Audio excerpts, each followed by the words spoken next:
చూస్ country delight, live better. ఇప్పుడే country delight యాప్ని download చేసుకోండి.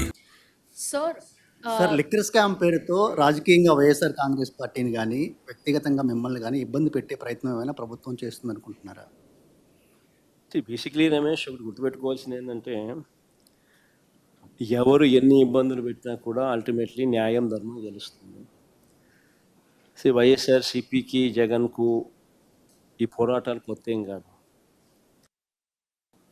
నన్ను అధికారంలో ఉన్న అప్పట్లో కేంద్ర ప్రభుత్వము రాష్ట్ర ప్రభుత్వాలు ఇద్దరికి కలిసి నన్ను ఇబ్బందులు పెట్టి హెరాస్ చేస్తేనే వైఎస్ఆర్ కాంగ్రెస్ పార్టీ పుట్టింది, వైఎస్ఆర్ కాంగ్రెస్ పార్టీ పెరిగింది, జగన్ అనే వ్యక్తి ఎదిగాడు. సో ఈ పోరాటాలు ఏం మాత్రం కొత్త ఏం కాదు. కానీ అల్టిమేట్గా గుర్తుపెట్టుకోవాల్సింది ఏంటంటే, న్యాయం ధర్మం ఏ వైపు ఉంటే దేవుడు ఆ వైపున ఉంటుంది. న్యాయం ధర్మం లేనప్పుడు అన్యాయం చేస్తూ నీ ఇష్టం వచ్చినట్టుగా నువ్వు నీ కేసులు నల్లిఫై చేసుకునే దానికోసం, లేదా ఇప్పుడు నువ్వు చేస్తూ ఉన్న అన్యాయాలను జస్టిఫై చేసుకునే దానికోసం, ఇప్పుడు చేస్తూ ఉన్న నీ లిక్కర్ పాలసీని జస్టిఫై చేసుకునే దానికోసం, నువ్వు మధ్యలో ఏ స్కాము లేకపోయినా ఒక స్కామ్ ఉన్నట్టుగా నువ్వు చిత్రీకరించి బేతాళ విక్రమార్క కథ అల్లే ప్రయత్నం నువ్వు చేస్తే, దాంట్లో ధర్మము న్యాయము లేనప్పుడు దేవుడు ఆశీర్వదించుడు. గట్టిగా చంద్రబాబు నాయుడు గారికి మొట్టికాయలు ఖచ్చితంగా పడతాయి. ఆయన ఎంత దుర్బుద్ధితో ఏం చేసినా కూడా it's only going to be temporary.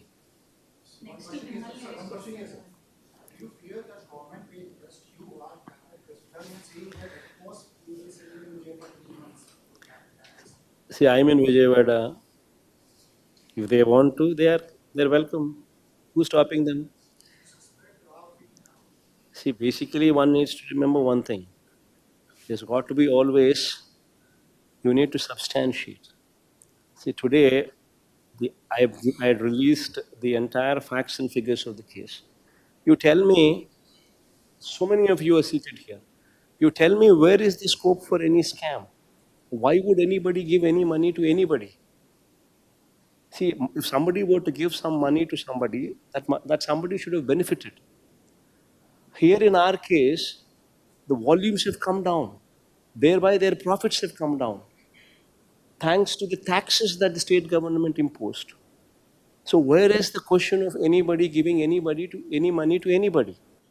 అప్పుడు కూడా ఇదే మాదిరిగానే ప్రైవేట్ కంపెనీలు, ప్రైవేట్ షాపులు, ఈయన మాఫియాలో భాగమైన ఈయన ప్రైవేట్ షాపుల సిండికేట్ ఈయనకు కావలసిన డిస్టిలరీలకు మేలు చేసే విధంగా వీళ్ళు ప్లేస్మెంట్ ఆఫ్ ఆర్డర్ చేసినారు.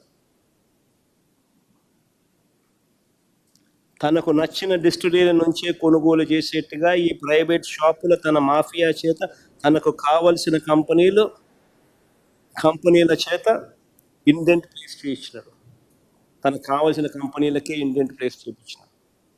ఈ ప్రైవేట్ షాపుల చేత తనకు కావలసిన కంపెనీలకి తాను ఇండెంట్ ప్లేస్ చేయించినందువలన 2015 నుంచి 19 మధ్యలో చంద్రబాబు నాయుడు గారు 5 కంపెనీలకు 69%, 5 కంపెనీలకు 69%, 5 కంపెనీస్ ఆర్డర్లు దక్కాయి. కొన్ని బ్రాండ్లకు మాత్రమే కృత్రిమ డిమాండ్ సృష్టించాడు, కొన్ని బ్రాండ్లకు మాత్రమే ఆర్టిఫిషియల్ డిమాండ్ సృష్టించినాడు. మొత్తం టైలర్ మేడ్ పద్ధతిలో ఈ వ్యవహారం అంతా నడిచింది. ఫర్దర్గా 2014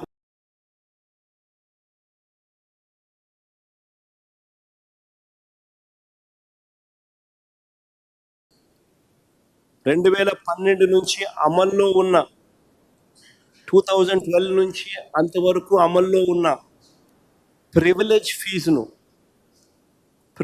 ఫీజును తొలగించి చంద్రబాబు నాయుడు తన ప్రైవేట్ షాపుల మాఫియాకు లబ్ధి చేకూర్చున్నాడు. ప్రివిలేజ్ ఫీజును రద్దు చేస్తూ 2015 డిసెంబర్ 11న జిఓ నెంబర్ 468 జారీ చేసినారు. ఇందుకు సంబంధించిన నోట్ ఫైల్ మీ ముందర డిస్ప్లే చేస్తా ఉన్నాను చూడండి. ఇందుకు సంబంధించిన నోట్ ఫైల్లో స్వయంగా చంద్రబాబు నాయుడు గారే సంతకం చేసినాడు.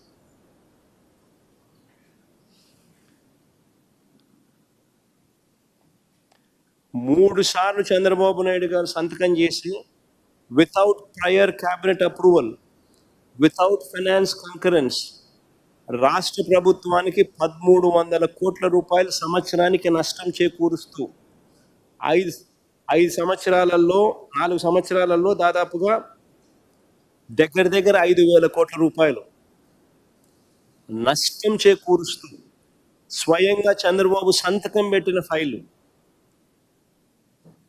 Without prior cabinet approval, without finance concurrence CAG కూడా తప్పు పట్టింది. ఇవన్నీ ఉన్న నేపథ్యంలో చంద్రబాబు నాయుడు మీద బలమైన కేసు నమోదైంది.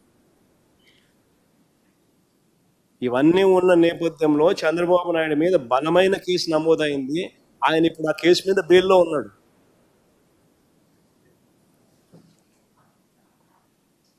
ఇలా ఆయన బెయిల్ మీద ఉన్నాడు కాబట్టి, బలమైన కేసు ఆయన నమోదైంది కాబట్టి, ఆయన మీద ఏదైతే అప్పట్లో ఆరోపణలు వచ్చాయో అవే ఆరోపణలతో ఏ స్కాము లేకపోయినా ఒక స్కామ్ ఉన్నట్టుగా ఒక భూతాన్ని సృష్టించి